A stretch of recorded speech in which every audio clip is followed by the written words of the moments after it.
My 1913 Bradshaw's Handbook to the Chief Cities of the World has brought me to Australia. I will ride some of the longest trains and the world's steepest railway.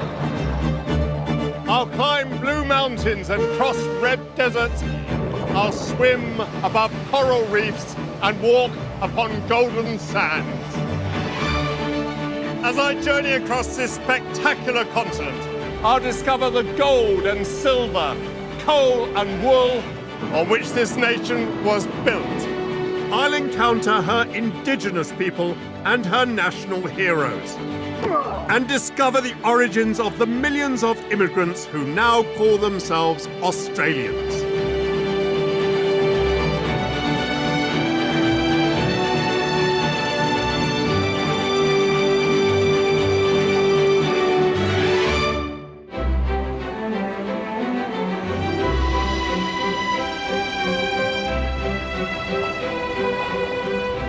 This rail adventure begins in the state of South Australia, and I will ride the Indian Pacific, one of the very few genuinely transcontinental trains in the world, across the fearsome Nullarbor Plain, once described as the sort of place one gets into in bad dreams, towards Perth, one of the remotest cities on the planet.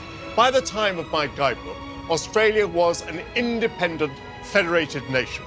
Yet the West, with all its rich deposits of gold, could be reached only by a long sea voyage. Politics and economics dictated that a railway must conquer the notorious Nullarbor. My route, which stretches nearly 1,700 miles, starts in McLaren Vale, the South Australian wine region, then takes me north to Adelaide, the state's coastal capital. I'll board the mighty Indian Pacific Railway to travel deep into the desert. I'll stop at the ghost town of Cook before crossing into Western Australia and on to Kalgoorlie, where the gold rush began.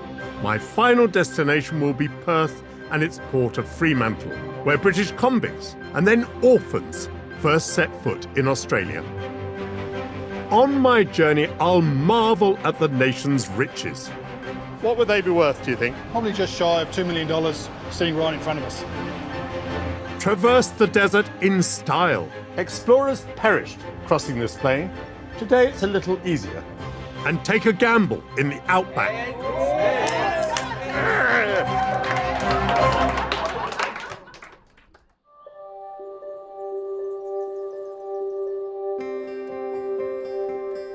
In 1836, these rolling hills and fertile valleys became part of a new kind of British colony. The white settlements in New South Wales and Tasmania had been established as penal colonies. But South Australia, by sharp contrast, was created by voluntary emigrants who were free men. Adventurous and entrepreneurial, some of them saw wine as a good business. And the guidebook tells me that claret and burgundy types are now produced. Total yield in 1911 was nearly 6 million gallons, of which over half came from South Australia. Hugh Hamilton Wines is Australia's oldest surviving family wine business. Its boss, Mary Hamilton, can trace the company's roots back 6 generations to one of those first settlers. Mary, hello. Hello, Michael. What a glorious location for the vineyard. It's beautiful, isn't it? Your business was begun, I think, by your great-great-great-grandfather. That's right. Tell me about him.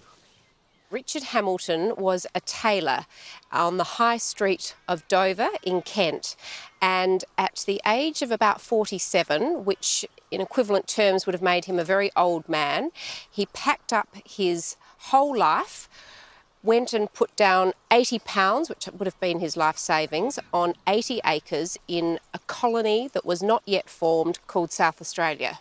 Absolutely amazing. And he had a family, presumably? Yes, he had 9 children, and so I guess he rolled the dice on their future as well, packed them all up, and they hopped on this ship called the Catherine Stewart Forbes, 16 weeks at sea, and then they docked here at Glenelg in Adelaide, and that's where their new life began.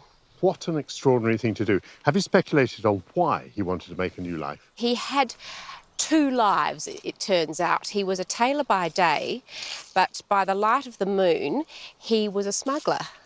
He was very conveniently located in Dover to be able to hop down to the beach and receive some contraband Bordeaux from France on a regular basis. Oh, so he was in wine, in a way. He was, so it must have been a real shock to arrive here and find that there wasn't a drop to be found. So he penned a letter, possibly in desperation, an SOS, saying, for the health of the family, this was to some friends in South Africa, please send me out some grapevine cuttings.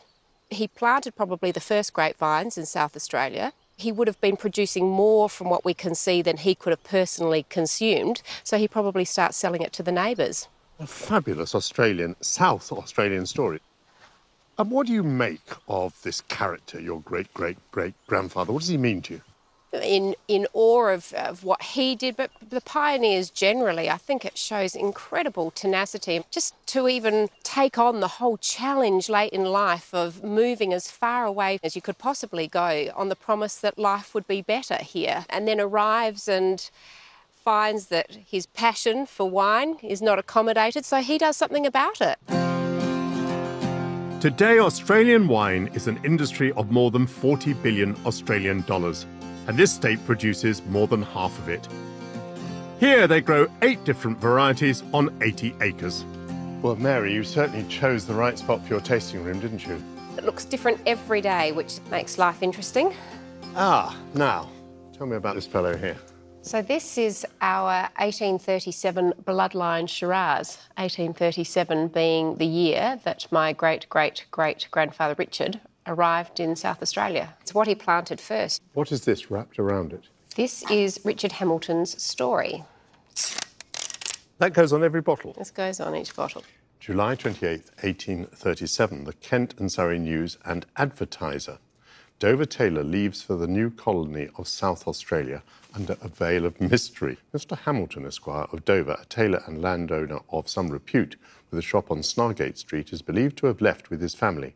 Some intrigue surrounds Mr. Hamilton, who's rumoured to have been dealing in contraband Bordeaux from across the English Channel. A black sheep indeed.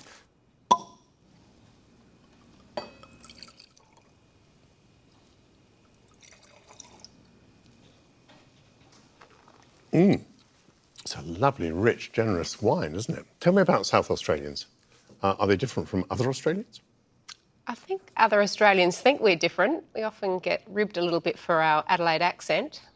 You're thought to be a bit posh? A little bit English, yeah. I suppose maybe South Australians are quite proud that they arrived in a free settled state as opposed to arriving in chains. Very nicely put. Cheers. To the Free State.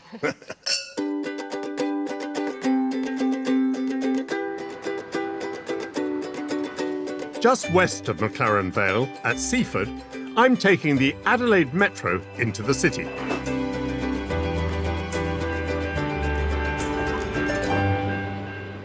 Bradshaw's tells me it comprises 2 towns.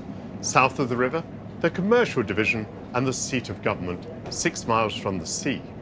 North Adelaide is laid out with the private residences of the wealthy on a gently rising hill. Adelaide had a reputation for being grand, even posh. From what my guidebook tells me, it was also well planned.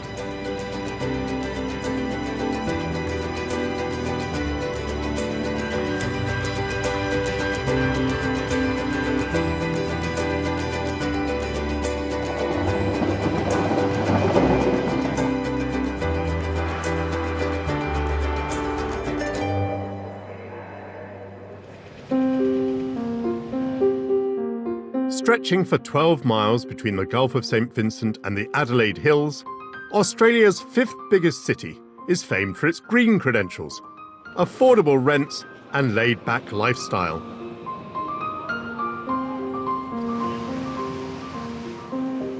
Named after Queen Adelaide, wife of Britain's King William IV, its location was hotly debated. But the Surveyor General of the new colony, Colonel William Light, pressed ahead with his plan to create a perfect capital.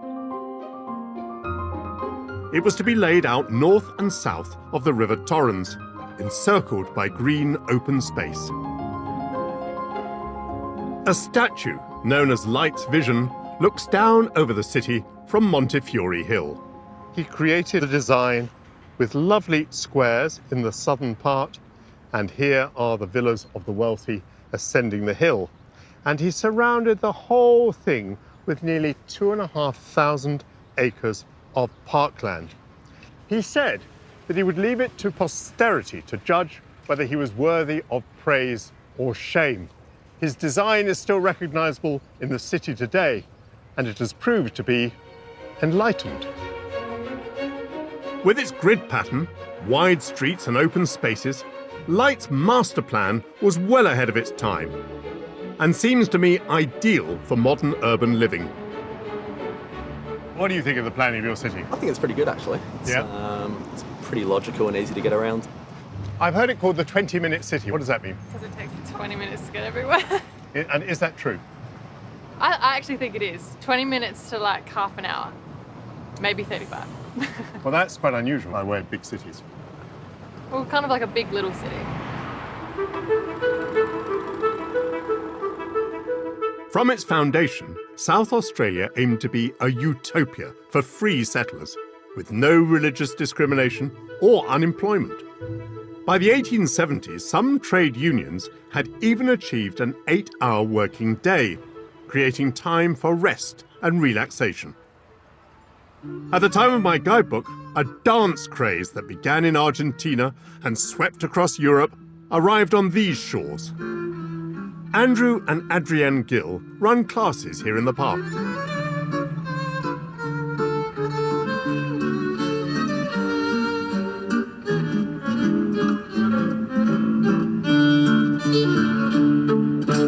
It was wonderful. I'm Michael. Great to see you. How lovely to see you both. When did the tango grip Australia? 1913, very early on.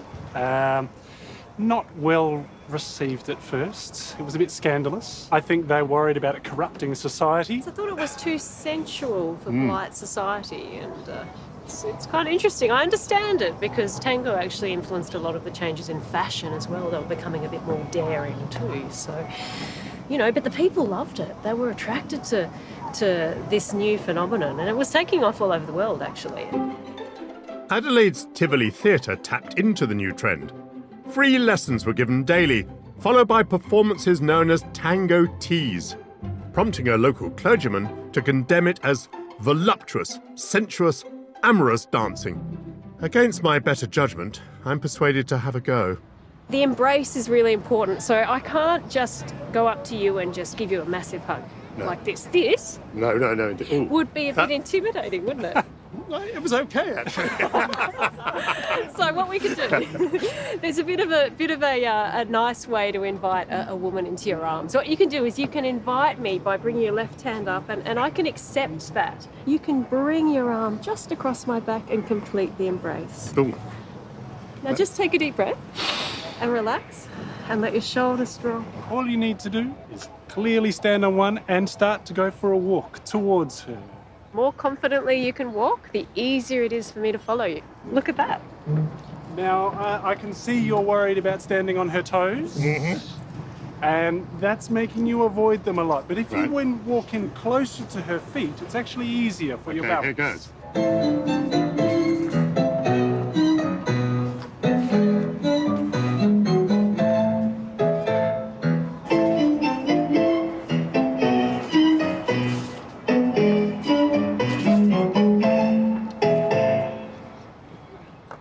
Thank you so much.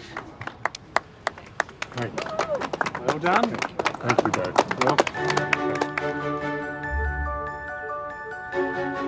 As evening descends, I must bid farewell to Adelaide to embark on the journey of a lifetime. Good evening. Hello, how are you today? Very, very well, thank you. Travelling to Kalgoorlie, please. Yes, no worries. How long will it take? 30 hours. What a trip. There's your passport. Thank you so much. You're in coach G, room number 1. Yes. To get there, you just go through the glass doors just by the eagle statue. and your attendant will be waiting for you at the door. Turn left at the Eagle. Yes. Thank you very much. Bye-bye now.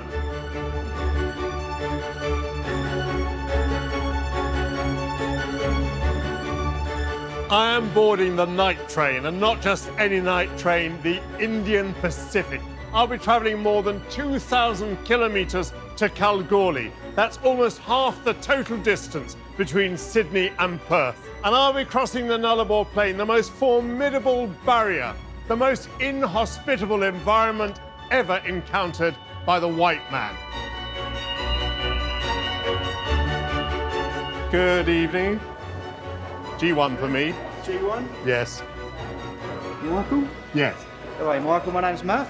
Good to I'll be see- looking after you for your trip. Thank you very much. Welcome Thank you. aboard. Thanks. Very nice lounge, sculpted a bit like a yacht or a private plane, and this is just for the people in this carriage. This is one of the world's epic railways, stretching almost 2,500 miles from the Pacific Ocean on the east to the Indian Ocean on the west. The modern design, very spacious indeed. Awaiting me, one of the great marks of French champagne. Good night.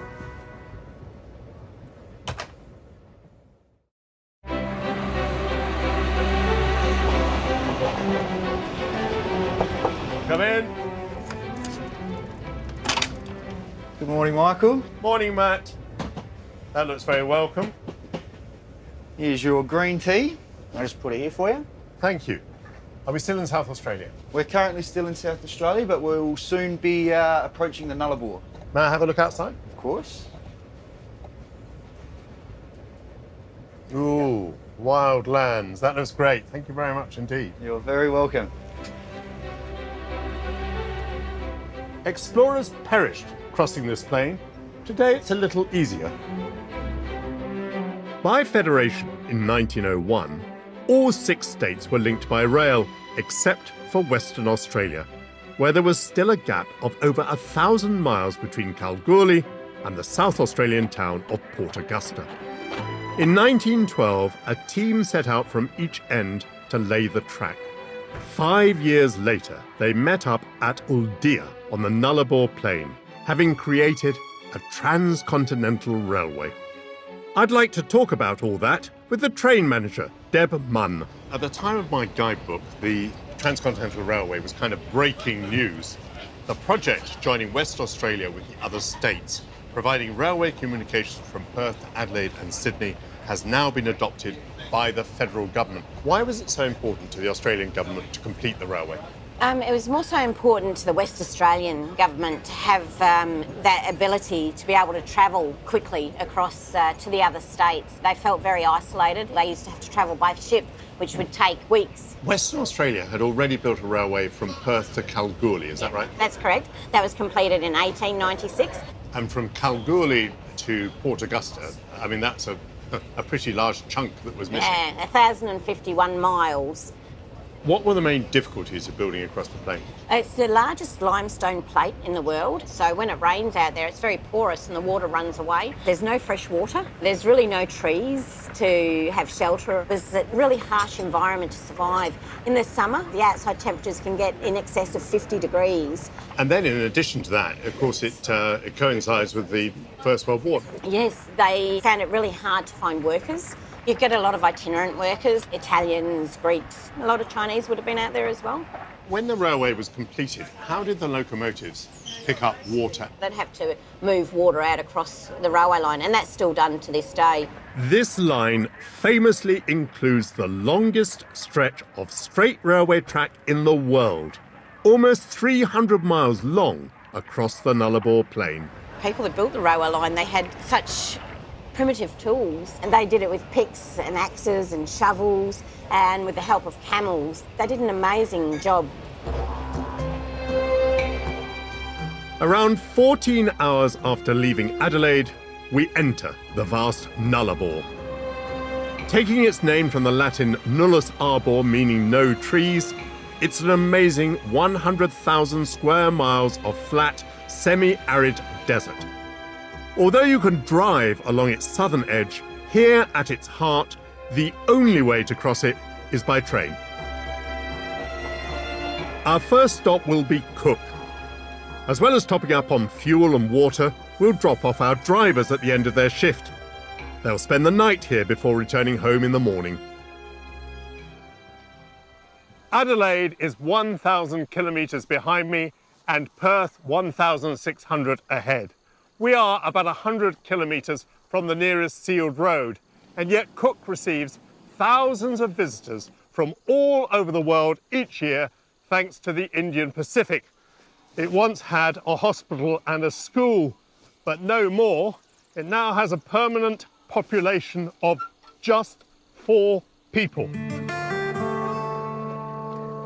Hello. Right, how you going? Mark, very good to see you. And you've driven us here? All the way from Portillo. Ah, well, thank you very much indeed. That's it. Is that fairly tiring? You're driving all night? Well, I've been awake since 2 o'clock this morning. It's 2 of us anyhow. We do stints, we take turns in driving. We do probably about 2 hours each. We swap over. You enjoy it? Oh, I love it. I wouldn't do anything else in the world, to be honest with you. Why is that? Oh, you're out in the open, you're cruising along, you've got really no one bothering you. You know, you'll see big storms coming in front of you, then the next minute it's sunshine, you'll see fog, you can't see 2 foot in front of you. You know, things like that. You know, it's just blows your mind away. I've offered to make myself useful, helping Deb to top up the train's water. Have you any idea how much water you put on the train? It's about 30,000 litres each time we replenish our supply. Yes, because, I mean, there are so many showers and loos all the way along the train, aren't there? And our restaurants and our bars as well use them. So if you want to just pull that out.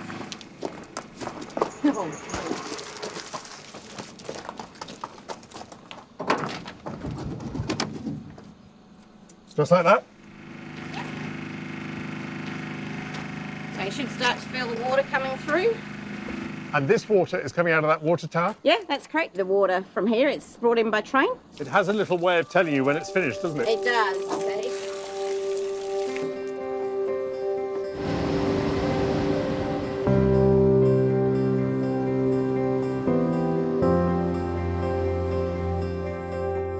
From Cook, I'll cross into Western Australia, stopping at Kalgoorlie.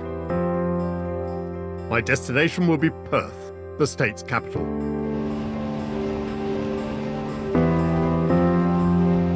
It's a really beautiful sunset over the Nullarbor Plain.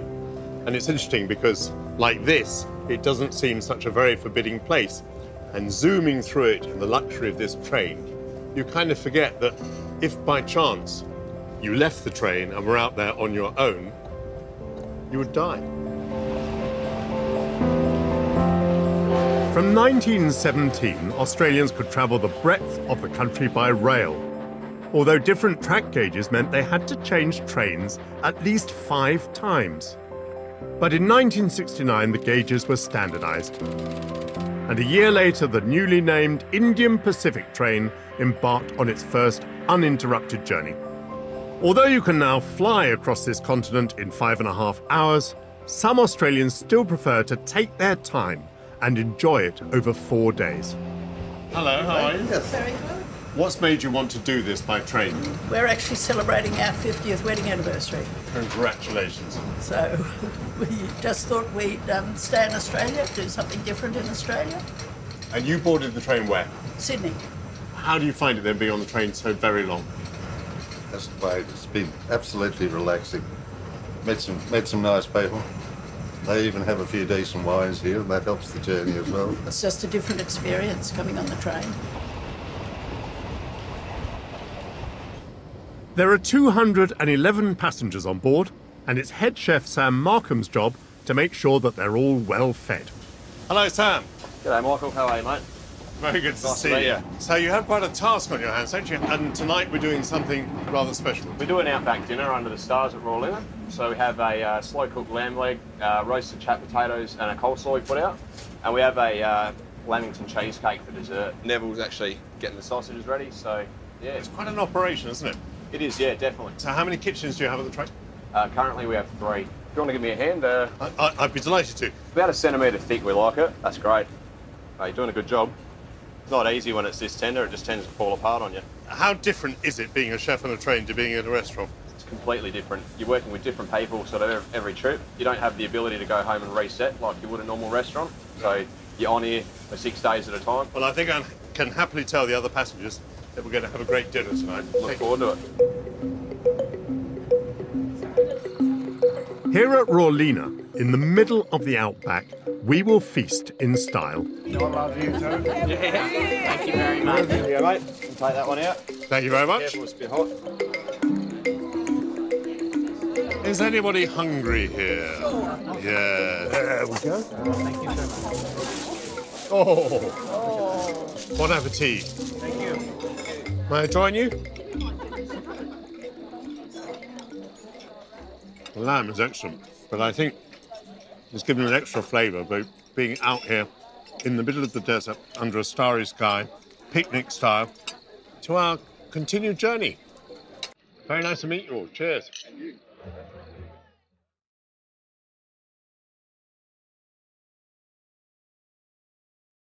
I'm back on the train to continue my journey across Western Australia.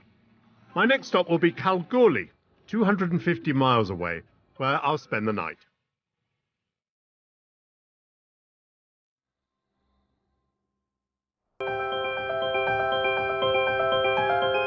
Western Australia is the country's largest state, and there are vast areas that are uninhabited.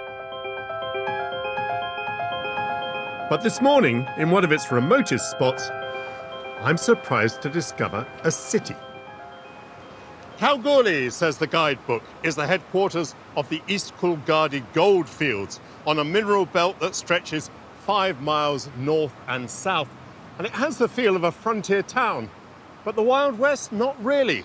Bradshaw's tells me that it had a tram and electric lights. And look at the architecture. It is elegant and decorated. The guidebook tells me that by 1911, the amount of gold mined was worth £500 million in money of the day. This wasn't Hicksville, it was Moneysville. Kalgoorlie, the largest city in the Australian outback, is home to around 33,000 people, and mining on and around its Golden Mile is still very much alive. 12 miles northeast is the Kanowna Belle mine, which began operations as recently as the 1990s. An immense hole in the ground, about 800 metres in diameter, about 300 metres deep.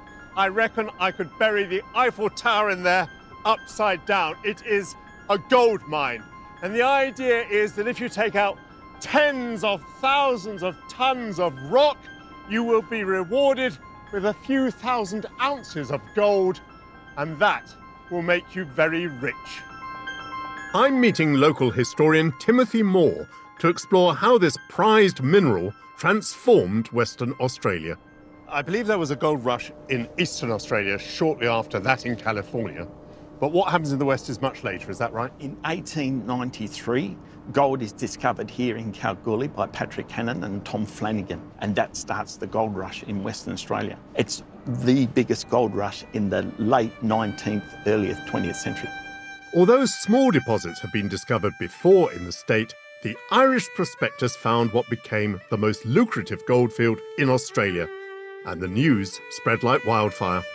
How quickly does it move from the little fella to the big companies? We're looking at about 5 months. That from the time that Hannon finds the gold and until the big mining companies come in, within months they're sinking shafts into the Golden Mile and just hitting the walls of gold. And was it Anglo-Saxon money as well? Yeah, all the wealth is coming from Great Britain. So you've got all the big families, they all want a piece of the action, and this is the capital that you need to start the big mines. So at the end of the 19th century, beginning of the 20th century, this is boom time. This is huge boom time. This would have been just a sea of people. 2,000 a week are coming onto the goldfields during the gold rush period. Such a place would need a railway. Yes, and that gets pushed through real quick by 1896. So less than, say, 3 years, there's a huge railway system that stretched from the coast inland. And one of the bribes that Western Australia was given during Federation was that we'll build you a railway across the country. You end up with the Trans-Australia Railway. Very important to have water, and I don't see much water around here. What do they do for that? They built this pipeline, one of the great engineering feats of the early 20th century. It's a pipeline that goes from Perth to Kalgoorlie. C.Y. O'Connor's the guy that builds the pipeline, and he's like a god out here because he brings us the water. Charles Yelverton O'Connor was appointed Engineer-in-Chief by Western Australia's first Premier John Forrest. He completed his Goldfields pipeline in 1903, bringing water 330 miles over the Darling mountain range to Kalgoorlie. It's still used today.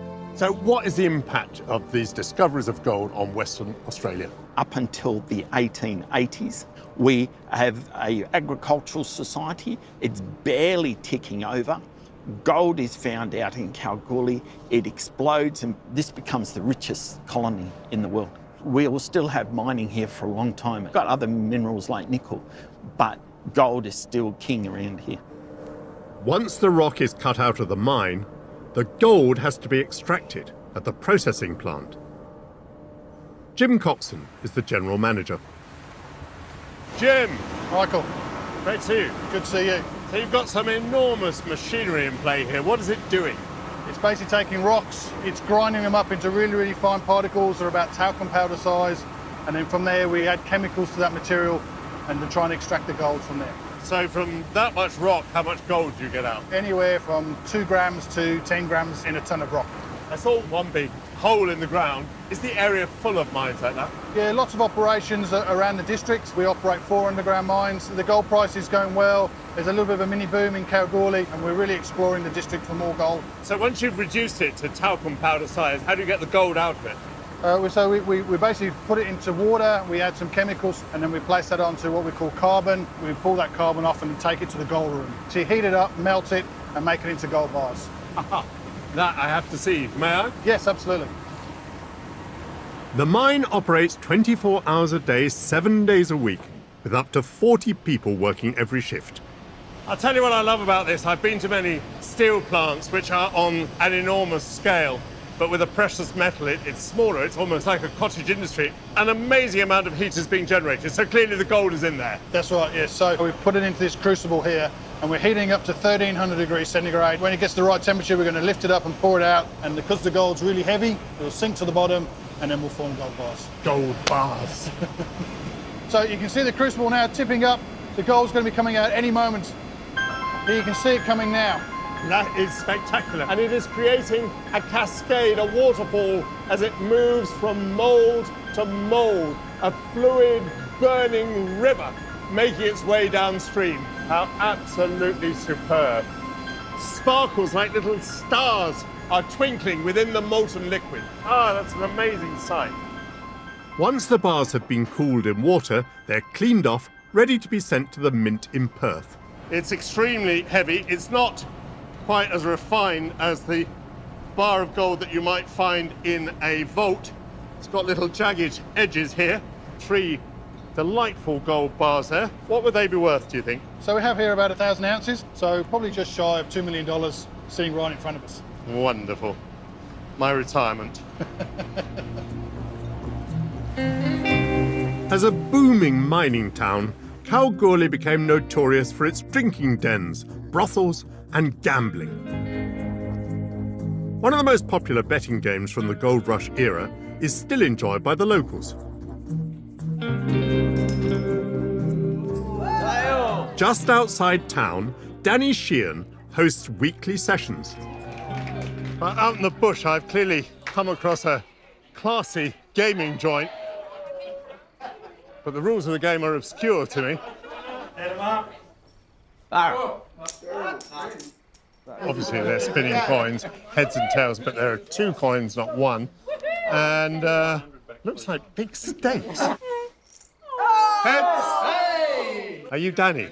Yeah. Tell me about this game. What's the story? Traditional Australian gambling game. Yeah. 2 up. In the 1890s, when they first discovered gold here in Australia, it was very big because people just loved gambling. They were gamblers. To come here, they were actually gambling with their life. Could get typhoid or get lost in the bush. But the chance was they could find all this gold and get really rich. So when you got a whole town full of people like that, well, all gambling is going to flourish. Yes. And two-up was the game of choice. And this sort of arena that we're in here, this kind of pit, is this a traditional place where it's played? Yeah, that's it. It's a purpose-built facility. Who built this pit? Yeah, my dad and his mate. And is this game legal? Yeah, it is legal in Western Australia. You can get a permit to run it. It was illegal out here for years, you know, but we used to run it illegally. But then they changed the laws a bit. Dad's day, it was incredibly popular. You know, get hundreds of people out here. But now you get like 40 or 50 people. So it's not a really big thing, but you got your regulars who really love the game.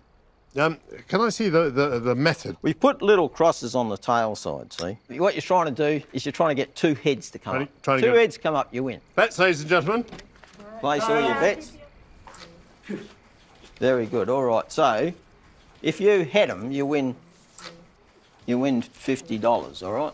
And if I tails them? Bad luck for you. Oh. Yeah, ready. Oh. Tails. Heads. Heads. Heads. Heads.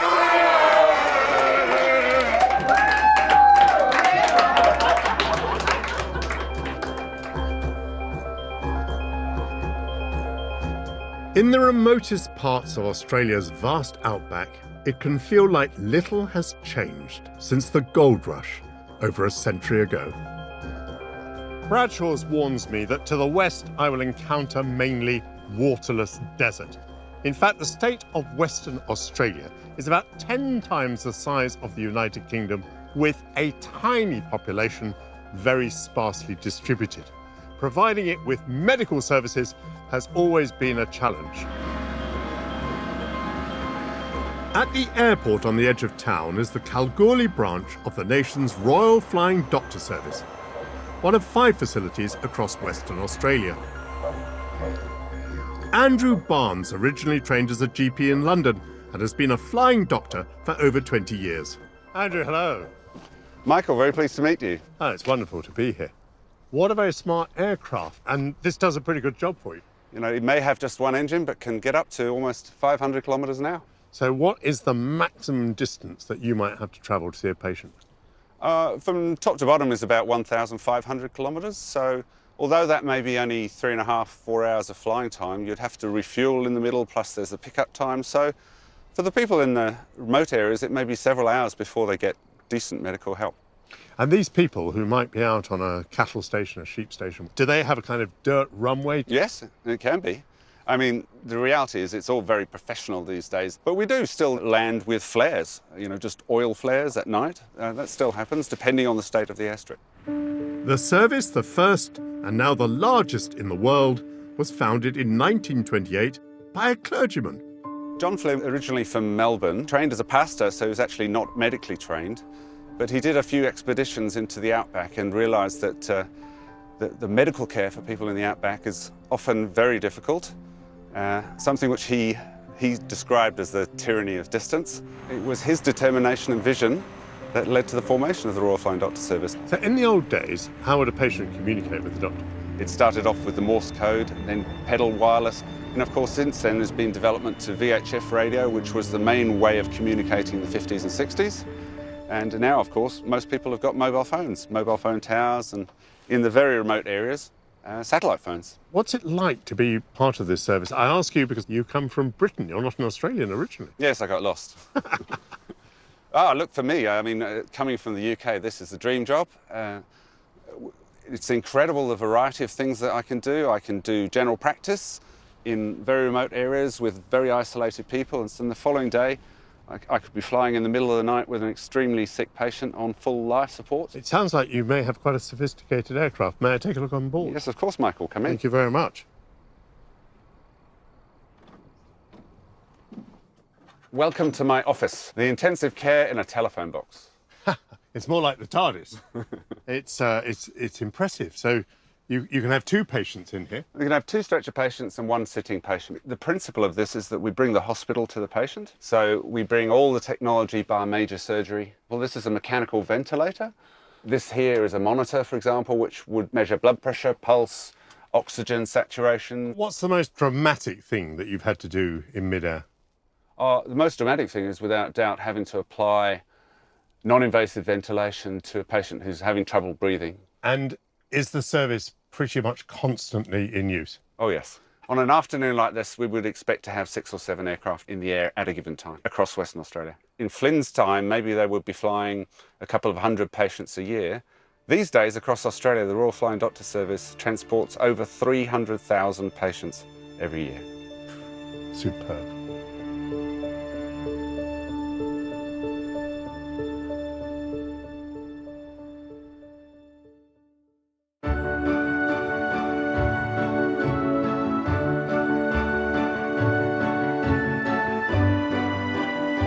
Nearing the end of my 1,700-mile journey, I'll shortly be arriving in the capital of Western Australia. I'm using the Trans-Perth Suburban Railway to enter Perth for the first time. I'm promised trees which afford a grateful shade during the hot summer. But today is a perfect autumn day. In the southwest corner of this continent, on the Indian Ocean, the nation's 4th city is closer to Bali than it is to Sydney.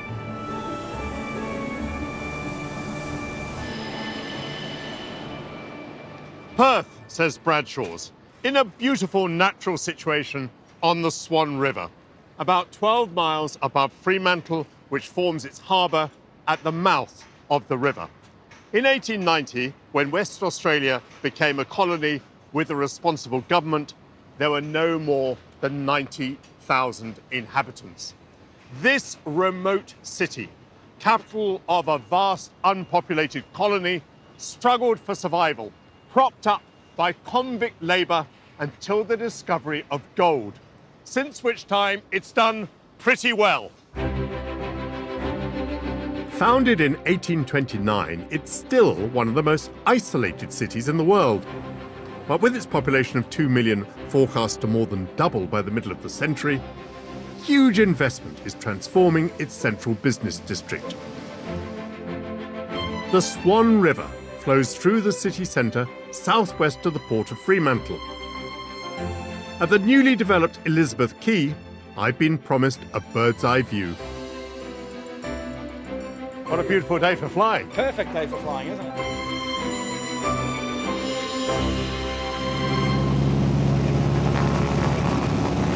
An exhilarating rush of wind as we begin to build up some speed.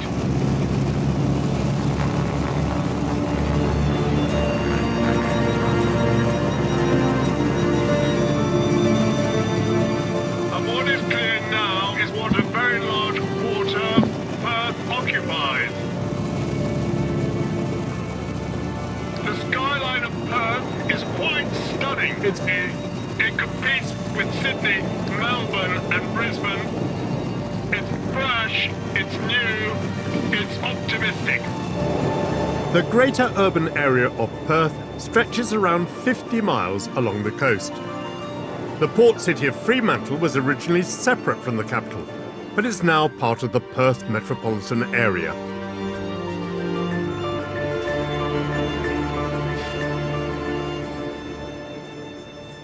Fremantle, says the guidebook, the principal seaport of the state, an important business centre, a well-ordered city, with ample communication both by railway and steamer with Perth. In fact, Fremantle was founded before Perth, further up the Swan River. It received 37 shiploads of convicts, including Australia's very last. The town's fortunes were made when the harbour was redesigned by the same architect responsible for the water pipeline out to Kalgoorlie.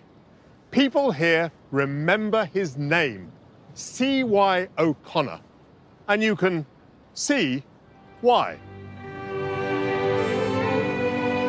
Following the convicts of the 1800s, Fremantle during the early 20th century became the gateway for a very different group of Britons. To uncover their story, I'm taking a suburban train south to the small town of Pinjarra. Western Australia, says Bradshaw's, is only 10 or 11 days' sail from India. It is the nearest of the Australian states to England, 10,850 miles. You sense that relative proximity today. There's a non-stop flight to London, and the time difference is only 7 hours. Beginning in the 18th century, Britain used Australia as an annex to its prison system. In the 20th century, it began to export a different kind of social problem, and sparsely populated Western Australia was the recipient.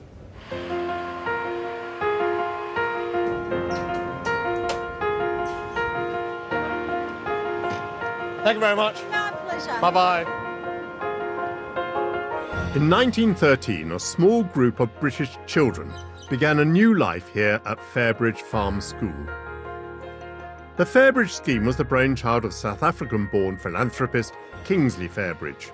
With the support of both the British and Australian governments, he aimed to ease the pressure on British orphanages and at the same time to boost Australia's population and provide much-needed labour. But this was to become a dark chapter in both nations' histories. The school is now a heritage site open to the public. Former pupil Derek Smith is president of the Old Fairbridgians Association. Derek, how did the idea come about to move children from the United Kingdom to Australia? Well, that was Kingsley Fairbridge's vision. He observed the condition the children were in the workhouses in London. His vision was to move these to a better climate and a better health environment. But he was able to gather support from some fairly well-heeled people, the likes of Rudyard Kipling. What were the children to do in Australia? They would learn the practice of farming, bearing in mind that all the children that came here in the first 2 to 3 parties were boys. Initially, the children lived in tents on a farm just south of Pinjarra and were cared for by Fairbridge and his wife Ruby. But in 1920, the couple bought this site and began to build accommodation. He set this place up as a family-style thing. Each cottage had 12 to 14 children and a cottage mother. Later ventures, they ended up with children in dormitories, and there was no privacy. Fairbridge died in 1924, but during the 70 years of the scheme's operation, more than 3,000 boys and girls became pupils here. This is a bit basic, isn't it? There's 7 beds and they're just, very basic iron. Were conditions like this for you? Well, beds were. These are the cottages in 1921, which the children came to, and they lasted till basically 1939. And then they went through a whole modernisation program. The dining room, evidently. Kids ate together. Where was the cottage mother? That was her accommodation there. Oh, yes. Just a bit more comfortable for her.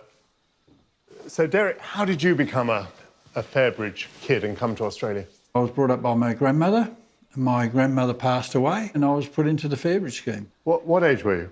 I was born in 1944 and I arrived in 1953, so I was 8 when I got here. What was your official legal status here? When we stepped off the ship at Fremantle, we became wards of the state. That means the Child Welfare Department was responsible for our health, education and general well-being. What was your routine here? Very structured. We would get up usually at sunup and wash, make your beds, have breakfast, work in the garden, go to school. There was an evening meal. Everyone was in bed by 9 and it was power off. Looking back, do you think you were reasonably educated? Oh, absolutely. There was things that were drummed into me. And they were politeness, punctuality and presentation. I've always followed those wherever I can.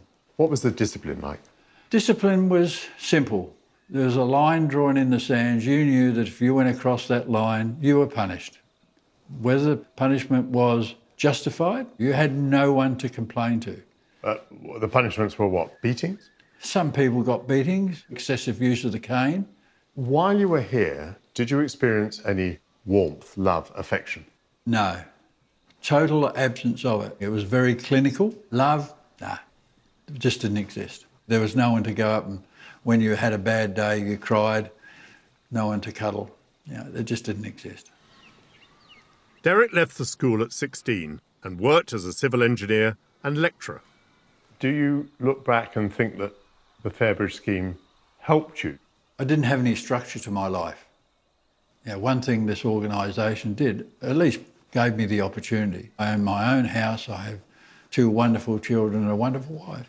For me personally, I think it was the most wonderful thing that could have happened to me. But for some of my friends who are here, I think it was the worst possible thing that could happen to them. And I think everywhere in between. In its early days, the scheme was regarded as a great success, and more schools were opened in Australia, Canada, and Rhodesia, now Zimbabwe. But in 1949, a report by a former principal told of exploitation, slavery, and sexual abuse going back as far as the 1930s. It was ignored, and British children continued to be sent to the schools. Former pupils like Ros Crawford and Richard Hinch remain affected by their time here. How old were you when you came here, Ros? I turned 12 a month after I came here. I didn't want to come. I cried and nobody listened. It did make no difference. Of course, you had no choice about No choice whatsoever. How would you summarise your experience at Fairbridge? Well, you took the good with the bad. I think in my case, I try and remember the bits that I enjoyed. I loved the church. The church, for me, played a big part. We used to have to, it was one of the jobs we had to do, we had to come up and clean it. We used to come each Sunday, and once a month you had evensong. I used to come up here and we always used to sing our happy hymns, you know. Richard, how old were you? 6. You were 6, yeah. Got out when I was 16. I've got good memories and bad memories. The good memories are to do with the kids I grew up with. I'm going to have to stop there. It sounds like the bad memories were to do with the staff. Pretty much, yeah. I hated going to school here. Once I left this place, I suddenly thought to achieve something, I needed to study. I put myself through university. I spent 32 years in the fire service here in WA, rose to the top of the trees. You don't feel you owe much or anything to Fairbridge? No. No. Absolutely not. What I've accomplished, I've done after I left here with no help from anybody. The British and Australian governments have apologised for the treatment of child migrants. Former Fairbridge pupils have won compensation, and others continue to pursue claims. Fairbridge will go down in history as a scandal because human rights of the children were overridden when they were brought here, and then some were clearly physically and sexually abused. On the other hand, some look back on the experience and think that they did better here than if they'd been left in the United Kingdom. And it seems that the origins of the scheme were idealistic in an age where paternalism ruled. But none of those who went through this place can remember anything resembling love.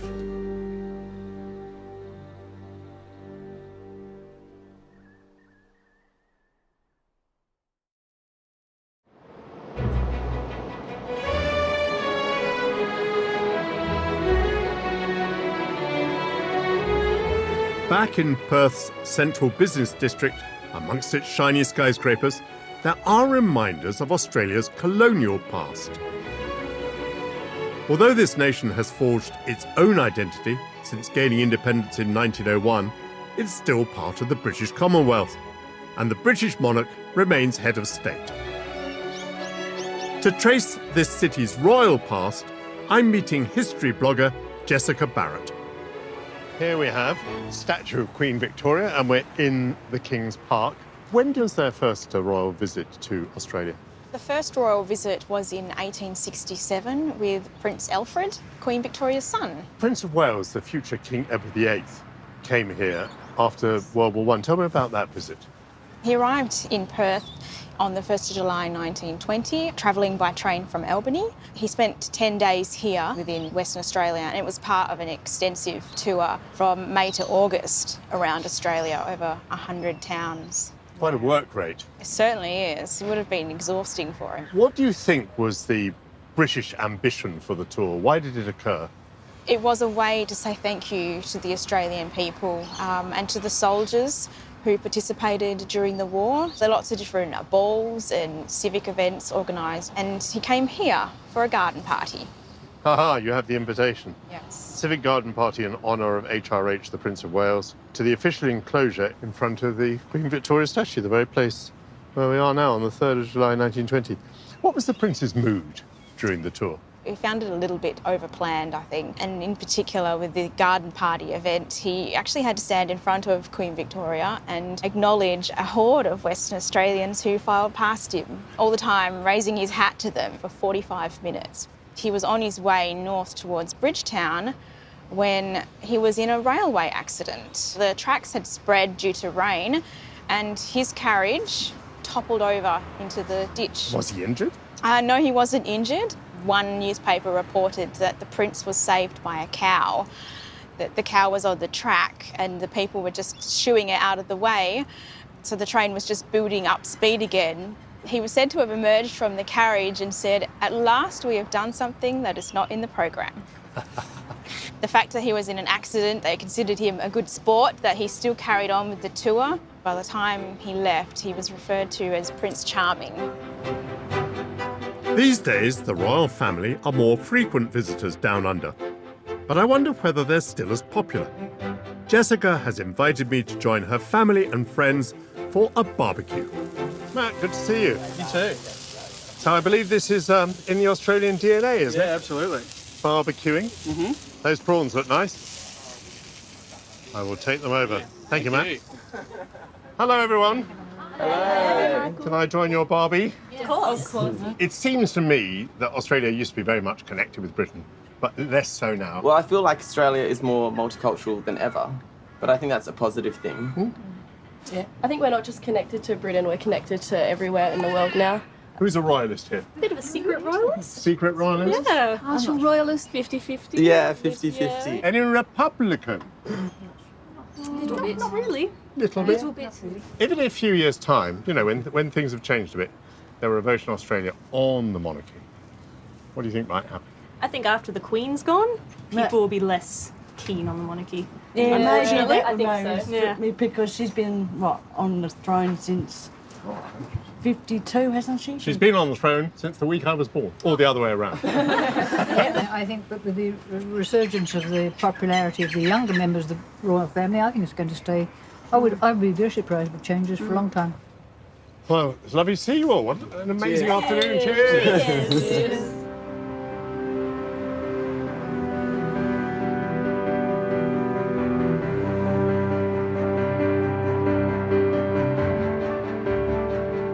Perth is about as far from Adelaide as London from Sicily or Boston from Miami, with little habitation in between. There was also a cultural gulf between convict-assisted Western Australia and South Australia, whose proud population had arrived by choice. By the time of my guidebook, the West had been lured into federation with the rest with the promise that its isolation would be ended. As I travelled on the Indian Pacific, I glimpsed that history, was awestruck by the distances, and marvelled at the railway engineering that brought Australia together. Next time, I'll discover the cultural and sporting capital of Australia. This is a temple. This is holy ground. Have a close shave with a sheep. Getting me as a shearer, this poor ram has been fleeced. And ride the rails through a rainforest. Oh, wow, look at that.